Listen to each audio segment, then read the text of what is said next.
Let's talk about the voucher scam. Since the 1950s, Texas has floated around the idea of using public dollars for private schools. Back then, these voucher programs were part of efforts to keep schools segregated by race. Public dollars for private schools that wouldn't integrate. Now, decades later, these programs have been rebranded as school choice. Here's the problem. Texas billionaires have poured millions of dollars into elections, pushing legislators to move that public money into these private institutions. Public schools in Texas are already underfunded, and they rely heavily on this state money to serve our students. You might hear that vouchers are here to serve low-income students and help them go to private schools, but the reality is the numbers don't back that up. Senate Bill 2's definition of low income is $160,000 a year for a family of 4, which is 5 times the federal poverty line.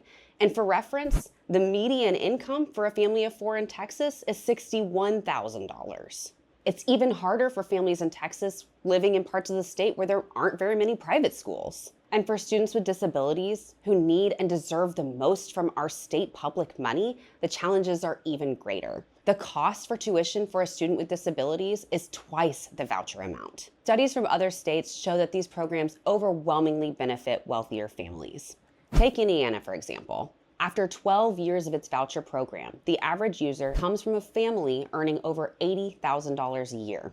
In other states like Arizona and Wisconsin, around 3/4 of folks using vouchers were already attending private schools before they received the voucher.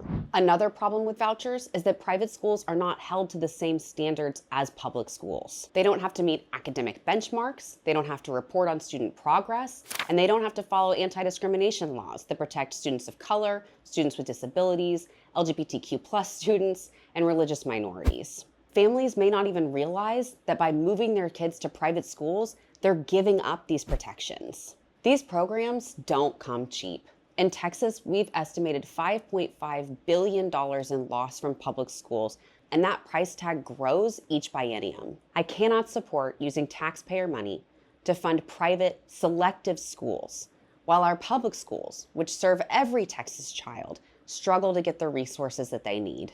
Texans should be proud to support and fund our public schools. Thank y'all so much.